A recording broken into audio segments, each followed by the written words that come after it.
And do we have a presentation on Upper Delaware River geological resource mapping? We will turn it over now to James Leone from New York State Museum, and he will need to share his screen, which Shannon can. Yeah, I gotta be re-enabled, yeah. Yeah, so Jim, can you share your screen, or do you need me to make you the host? It looks like you gotta add me to the host list. Okay, let me do that.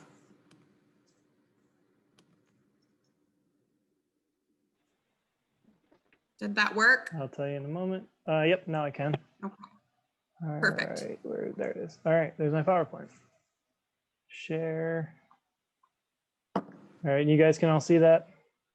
Yes. Yes. All right, let me make it bigger on my screen so I can see it too. All right, so I presented back in March of 2016 on the phase 1. So let's just kind of run through that period between phase 1 and, you guys can still hear me fine, right? Yes, sir. Yes. Okay, so between the phase 1 and starting phase 2, so then spring and summer of 2017, we did some geoprobe work. It took some wireline cores, and then we finalized and submitted the maps. I'm going to try to click on this link right here. These the maps and the individual quadrangles are available. Let me know if I can share this now. You guys, can you see the museum page or no? Not yet, sir. Might not be showing. Okay. So new share. There we go. Okay. Share. So here's the New York State Museum page. Are you seeing it now? Yes. All right. So if we scroll way down, so these are all our publications available for the public. And let's see, let's get down to, all right, so here's a Hancock. Hancock quadrangle. If we open it up, you'll get our full maps and chart series available. It might be a bad idea to open this with all this bandwidth being taken up. All right, let me go back to, all right, I'm going to stop sharing and then reopen the PowerPoint. All right. All right, so that link, hopefully we'll be able to share. I'll be able to share this presentation with the link included, but that's on the New York State Museum website for you guys to look at the quadrangles individually. Here's the quads that we mapped. Phase 1. Phase 1 was Hancock. DOT calls it Cadocia for whatever reason, but everything else calls it Hancock. Fish's Eddy all the way down to Narrowsburg. Phase 2, which we'll get to after the quick rundown of the phase 1 update, was Eldridge, Shahola. Did I pronounce that right? Mm-hmm. Pond Eddy and Port Jervis North. So the geoprobe, which is essentially kind of like a basically a drill mounted on like a skid steer size tractor, essentially drives a pipe, hollow pipe in the ground, and we can take some cores from it. We did 10 Mile River Scout Camp property off of Crawford Road. Derrick Road was DEC property. Acid Factory, Helms Bridge. Breaking up. State line we focused on Narrowsburg, Hickory Lane, the radio carbon date. It was just below years. Can you guys see my mouse? I'm just curious.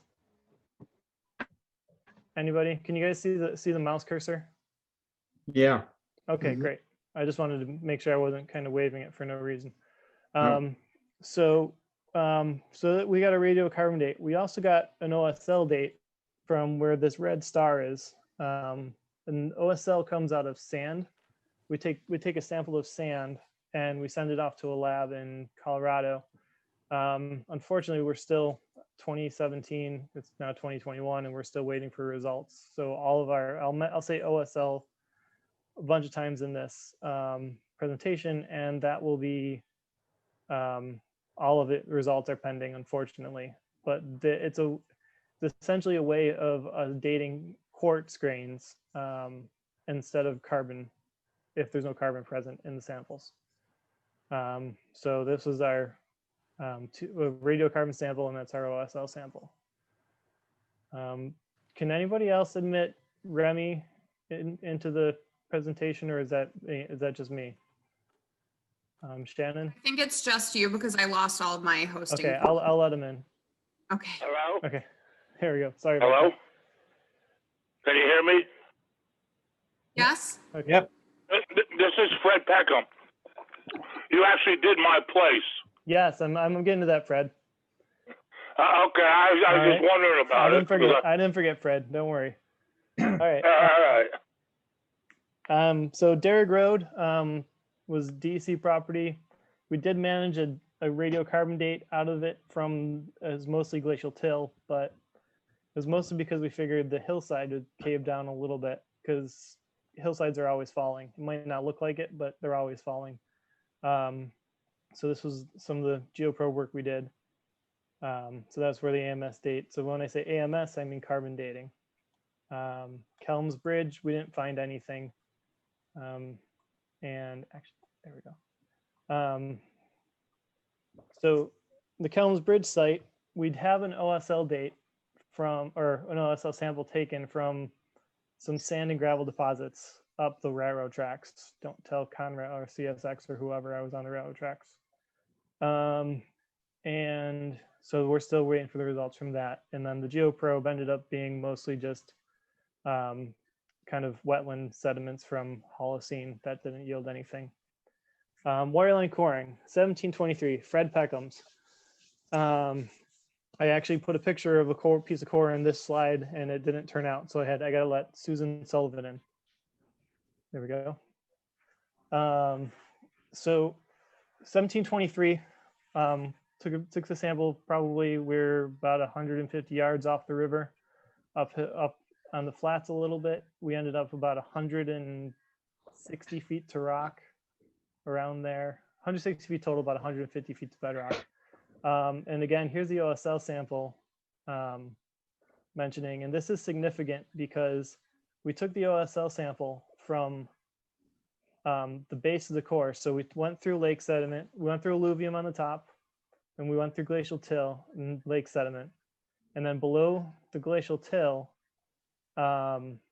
we actually went back into river sediment. So kind of sand and rounded gravel and things like that. And this sand and rounded gravel is old. I can't say it's completely pre-glacial, but it's at least, it means it's older than any of the glacial sediments that were in the river itself. So when we get an OSL sample back, that gives us what's called a minimum date. It'll give us a minimum age date of the upper Delaware River Valley. So that means when I say minimum age date, I mean so that's the bottom of the river valley before the till came in. So it can only be that young, but it can be a lot older. Everybody following that? So so when that comes through, we'll probably hopefully get a good paper out of it and potentially represent to you guys. So let me go back one. All right, so this was the slide you guys left off on. Yes. Yes. All right, so I'm gonna move on from here. There wasn't a whole heck of a lot going on. So, so what I was mentioning, about the core on top, the image on top. This is likely glacial lake sediment. We're looking at essentially seasonal laminations. The kind of reddish, thicker portions are silts and clays. And those are usually deposited when the water is moving very slowly to not at all. So in the winter time, when everything's frozen, there's no running water feeding into the system. There's no water and sediment going into the system. It quiets down enough that the finer materials like the silts and the clays can settle in and form these beds. The kind of blacker, grayer looking beds on the picture there, those are kind of medium sand. Those kind of give us let us know that there's enough water velocity to bring the coarser material in the system. So essentially it's kind of telling us that there's lake sediment, potential lake sediment in the system. So this was a cross section based on 1750, 1751, and then down here at 1723 around the bend. This was the cross section we produced. We have lake sediment above the till, and then it goes down into the bedrock. And then you can see, as I mentioned on Fred's well, that there's some actual old river sediment underneath all of that glacial sediment. So again, from the geologic time standpoint, it's going to be a real interesting data point if it comes back as reliable data. So if some of you guys probably are aware of the old project to dam Fish Steady, or I'm sorry, in Fish Steady Quad to dam the East Branch in the Peasedy area, but they had a guy named Floor did some great geotechnical work to assess all these sites, and there's lake sediment in this area of the East Branch as well as down the rest of the main branch, the upper Delaware. So just the overview of the maps that we submitted, I kind of combined some together to get a better picture. So this is Hancock and Fish Steady. As you can see, it's predominantly, the red is bedrock, the blue is glacial till, and the orange is the sand and gravel deposits that were left, likely by glacial ice that was sitting in these valleys and depositing. And the glaciers are just a dirty mess, and that as they melt, they shed off sand and gravel in these areas. So we can tell that there was at least glacial sediment. The red star that just appeared on the red bedrock, that actually represents the little tan mark. I hope you guys can see this pretty well. That is another OSL sample I took in 2016 in phase 1. And that was several tens of feet above the river level. So that tells us that water was depositing a delta up at this level at some point. So the water in these valleys were likely dammed up as glacial lakes all the way up to at least this point. And then we're going to kind of keep exploring that as we go south into phase 2. So Lake Como, we included in the mapping, even though no roads went into it, but thanks to Fred Peckham, I was able to wander around over here a little bit, and that was mostly an old sand and gravel pit. And again, till and bedrock are kind of the main sediments in the area. Bedrock not being a sediment, but glacial or geologic material. So here's Kelms Bridge, where we did the geoprobe and took an OSL sample. And then might be Basket Creek. I'm not positive, but there's could be Calhoun too. There's sand and gravel deposits all up along this. And as we keep going, you're going to see, again, OSL sample. Yes, you're that's Calhoun Creek up that river valley. That stream valley is Calhoun Creek. Okay. All right. So yeah, coming down here. So that was Calhoun Quadrangle over here. So yep. All right. And so phase 2, obligatory picture of Hawk's Nest. So my point for this one is, though, the Mon Gap on the other side is just a massive deposit of sand and gravel. I mean, hundreds of feet thick. So let's move on to here. I'm going to make you guys smaller so I can see my screen.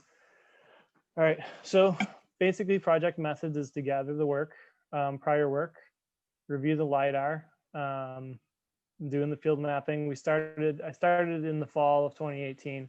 We had actually hired somebody to do the mapping, and they quit in like 3 days and didn't actually start the project. So I had to pick it up.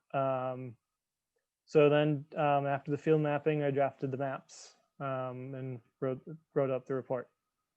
So prior work, we have some NYSGS files, had the old New York State's official map that we obviously are updating as we do these quads. This bulletin here is also available. So this is the lower Hudson sheet of the official geologic map. This was made back in the dates on there in the 80s. I should have known that, but so the red square is the area that I've mapped. That were mapped in phase 2. So the pink is just suggests that it's till. So obviously there's a lot more bedrock in there than that. So just a quick zoom in of it. Yellow is sandy outwash, which is pretty accurate, but the detail on this isn't very great because they're trying to map the entire state in a very short amount of time. So let's keep going. Bedrock. It starts down. So if we start down here in Port Jervis area, there's Silurian age rock along the Shawangunk Ridge on the flank of the Shawangunk Ridge. That's what it's called in New York. It goes across to turns into Onondaga, some Onondaga bedrock, which is middle Devonian in age, and then it gets younger as we go up into the Catskills, up the river valley. So here's our so it left out of map. All right, which is fine. It was just the same bedrock map zoomed in. So this was the overall map as we turned it in, while the quads kind of lined up. So again, here's these valley trends. We have these valley trends of sand and gravel kind of running north south, and these extend out of the mapped area way up into the Catskills. So this is the red dots on this are our field observations. So about 200 field observations with 163 samples collected for grain size analysis. We ran those, and then the OSL dates samples we collected in phase 2, which were over here. The one down here is the only one that we took in the actual Upper Delaware River scenic and recreational river area. The other two are pertinent to the project and the information of the natural history of the region. So distribution of the materials, just mainly in the river valley was quite obviously alluvium, sand and gravel, and silt sediments. Glacial till is the most abundant, followed by bedrock and exposed on the surface. Sand and gravel deposited up the tributary valleys, and they're usually bedded, but sometimes massive. I don't know if I'm calling it the right thing, but the Never Sink Valley, it's kind of the big broad valley. What is that? All right. So so that's full of mostly bedded sand with some gravel. And the maps again. Okay. I gotta let some people in. Okay. All right. So Shannon, can I get a nod if you can still hear me? Okay, thank you. So again, sand and gravel deposits up these valleys. We're going to zoom in on this area right up here. This actually had some geologic, some glacial interest in the glacial history of it. So this is Swamp Pond Road, and these are Kame and Eskers. And eskers, I have the definitions here for us and some diagrams. The sinuous ridges, these are eskers, and these are deposited underneath ice. So this is water flowing under the ice in tunnels and carrying sediments and depositing them along the valley bottoms. And when the ice melts out, because it was not a lake, it wasn't cutting, it was depositing these ridges are what's left in the landscape. And Kame deposits are similar. They're deposited on the ice. So when the sediment is left behind after the ice melts out, we're left with these hills and knobs on the landscape. So this is an example of these eskers. There's a quarry on Swamp Pond Road that was cut out. And you can see the bedding, the gravel and the bedding in the sand around here. So that it's an example of these eskers that I found. This was probably the best example I found in the area. So Shahola, predominantly till and bedrock with some sand and gravel. Pond Eddy, it got more interesting. And moving over towards the Mound Gap, where we have just large amounts of bedded sand, probably melting out of the Catskills. All right, Shahola. So this is another New York City DEP boring project. And I put these in here and included them with the report, mostly because these red silty clays are representative of lake sediments in what's the present day river valley. So here's a delta up in Port Jervis, or some kind of fan along these sand and gravel deposits. To note, we're going to talk further too. Also, this kind of a lighter brown. These are glacial moraines, and we didn't have any. I didn't find any in phase 1. In phase 2, I was lucky enough to find this guy. So we're going to continue to talk about that too. This is a Rio road quarry. This is another example of cane deposits in the Delaware River Valley area. So this is going back. This is where the quarry was located that I was able to get access to. These are faults and fractures we see through here and folding. These are actually representative of so as these cames were being deposited, this cane material was being deposited.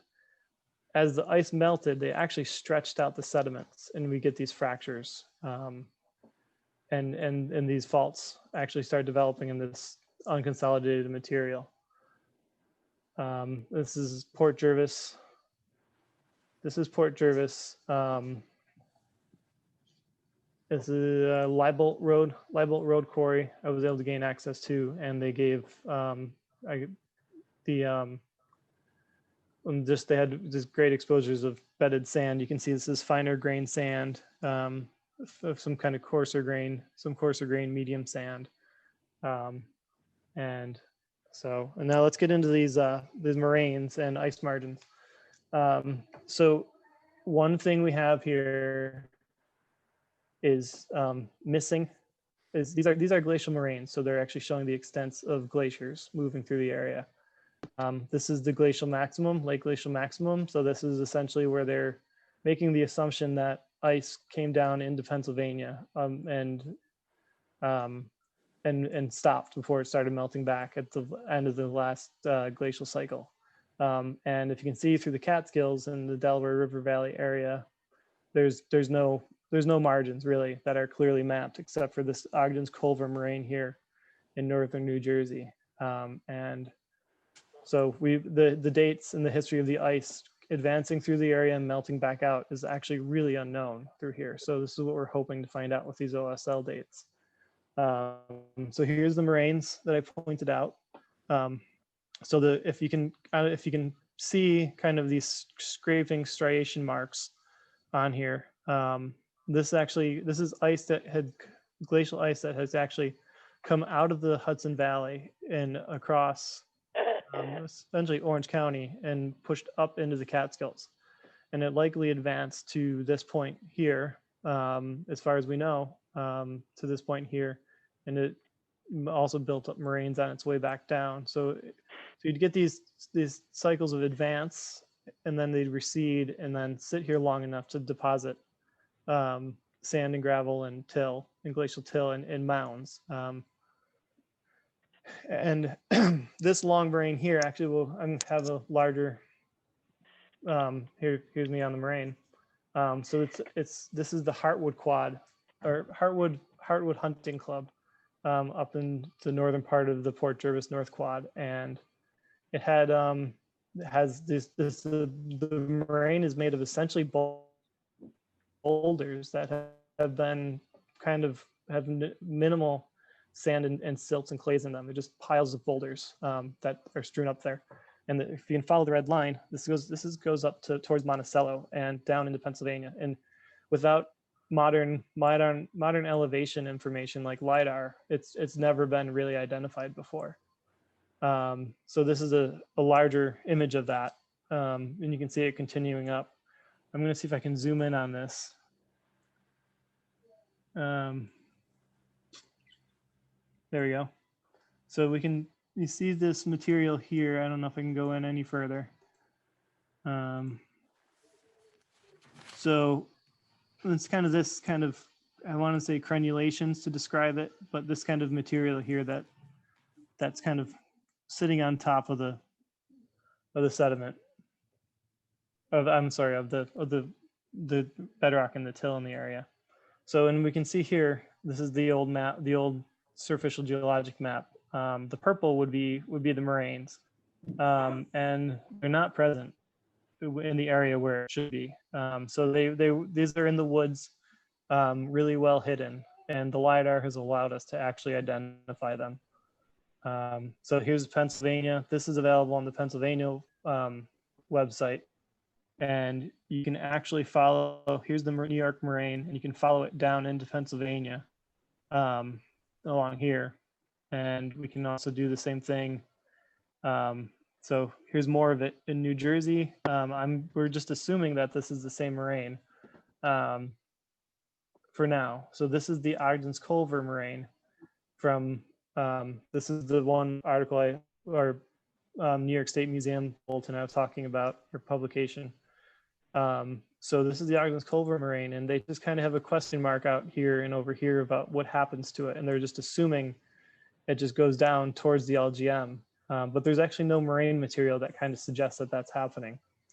So it's actually very likely that this moraine coming down the ice as it pushed out of the Hudson Valley, pushed up into the Catskills and stopped and stayed along this point here. And may not have, it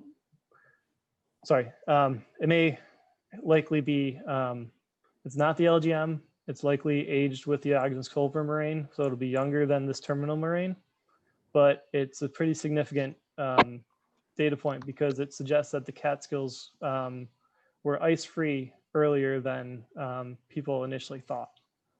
So here's a delta. This is the Wilson Road Quarry. I ran into some town guys. They were doing some road maintenance, and I asked to get in there. So I took some OSL samples. So this is an old delta.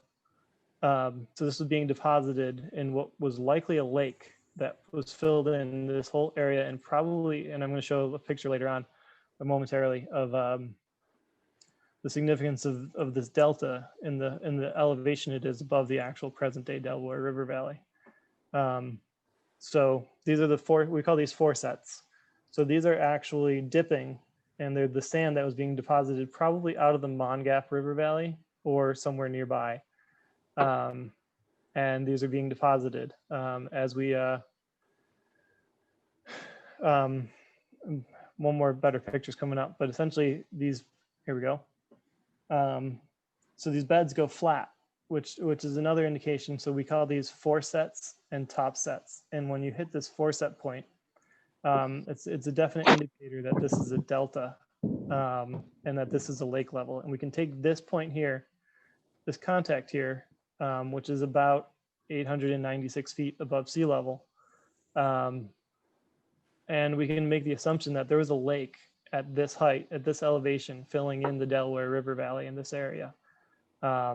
So this is it. This is, we're proposing would be called, at least in this area down here, Glacial Lake Sparrowbush. The big caveat is that we don't know. So as I showed you through this presentation of all those sand and gravel deposits that were filling these valleys, where if there was ice blocking off parts of the Delaware River Valley and not allowing this lake to be continuous, but if this lake was continuous, it went all the way up to Point Mountain in Hancock. And I've looked at the drainage basins for kind of that northeast Pennsylvania, and it doesn't reach this lake in this elevation would not reach Lake Wallapopec. So this lake would have been contained to this area. That's kind of shown on this map, with just a little bit kind of coming to the south where I didn't have access to this LiDAR. So again, here's stage one. This is the quarry, that Wilson Road quarry that I showed you, and the moraine. So the ice would be essentially parked right up against this red block and across the valley where I showed you guys this moraine. So if we can picture that this valley through here is actually just covered in ice. So it's just a big glacial sheet of ice. And then as it melts back, there had been a second stage where ice was still filling the valley down here in Port Jervis, but blocking enough that there was still water. Except at this point here, this little nick point here, which we're going to zoom in on in the next slide. So again, so here's the ice. The glacial margin is right here. The fan, that delta, I mean, is now buried, is submerged underwater. This whole area is actually ice. So water is filling up the Delaware River Valley, and this is going to pull back. And then this spillway here, right about here where I'm pointing with the cursor, is the same, is lower than the elevation of where I showed you at that 896 feet. And that's the, let's see, the Cummins Creek in Pennsylvania. And that drained from Milford to Mill Rift. This channel was the actual drainage point for the Delaware River, or at least Glacial Lake Sparrowbush at the time. And then it melted, so after draining through this and the ice melted back again down into the valley, it would have started draining. Ice would have been starting to drain out kind of along the rock faces. And we know this happened in the Catskill, further north in the valley. And so it's where we're going to kind of briefly talk about the scoured rock here. I forget the name, I'm sorry, but I forget the name of the park here in Port Jervis. But essentially this bedrock here has been scoured off from older, or from younger, in this case, younger glacial lakes from the north of the Catskills. They'll start draining as the ice pulls back and just blasting off the rock as it drains off against the ice sheet that would be still the glacier that would still be filling the valley as it kind of started to melt back down towards the Hudson Valley and north out of the Neversink Valley. And so, yeah, so I wanted to acknowledge the national parks for the funding. Dwayne Braun, who was a professor down in Pennsylvania, he helped me out immensely in phase one.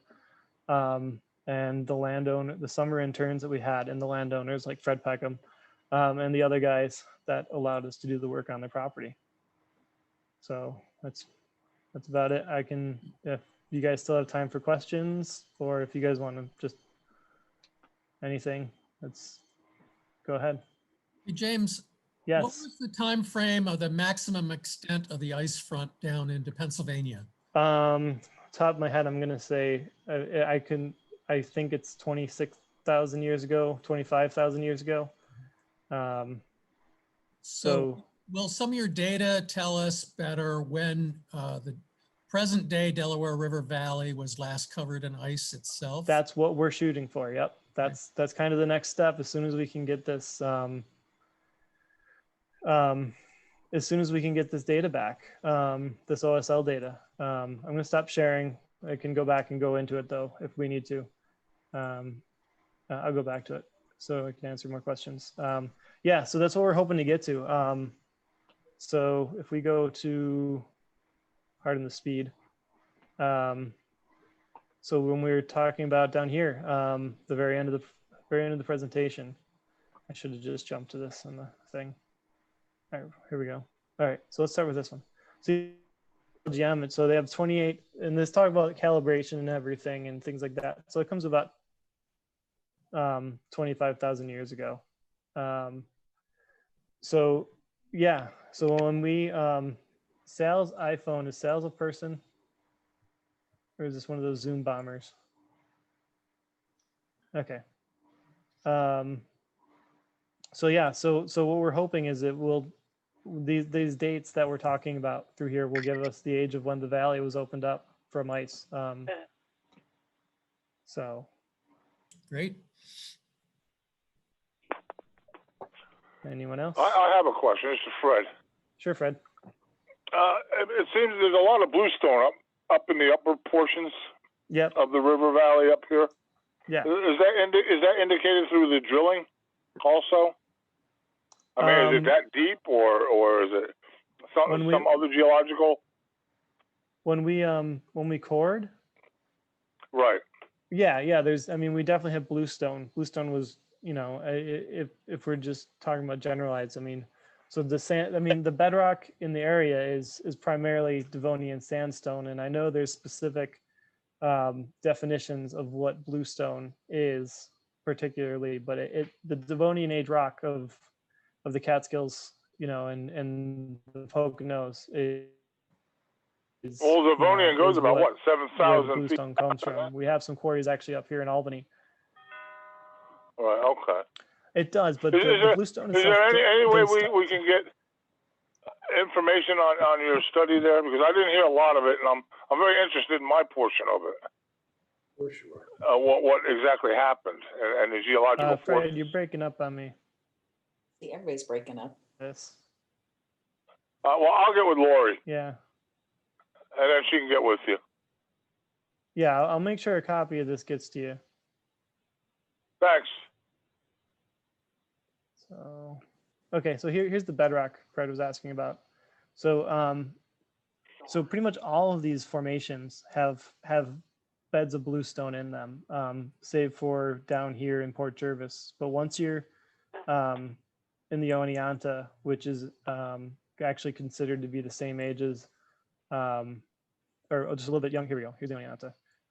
So this is actually more applicable to further north, but at the same time, it still works here. So this green here is actually the Marcellus, and as you go north, so this is exposed kind of on the mountain slopes of Port Jervis, and then as you go north and east, north and west, I'm sorry, all these sediments have bluestone in them.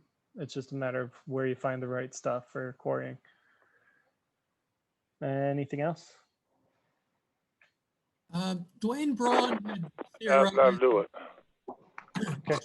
Dwayne Braun had theorized in his work that at one time the river actually flowed to the north in the opposite direction. Does any of you? I mean, I find that hard. I could see it flowing.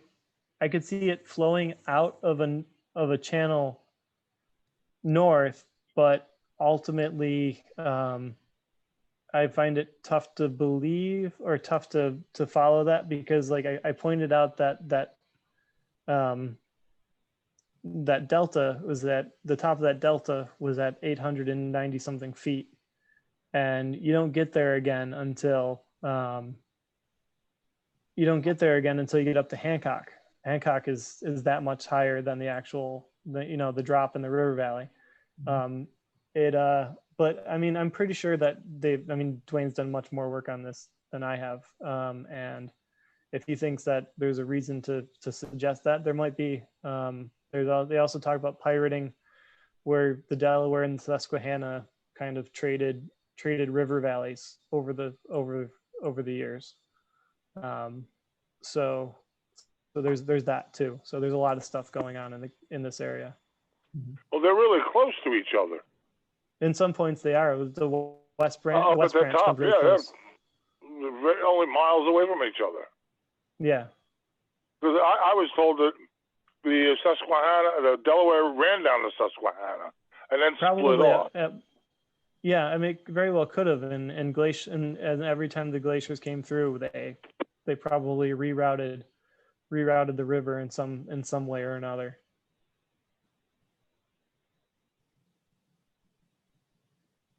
So, anything else?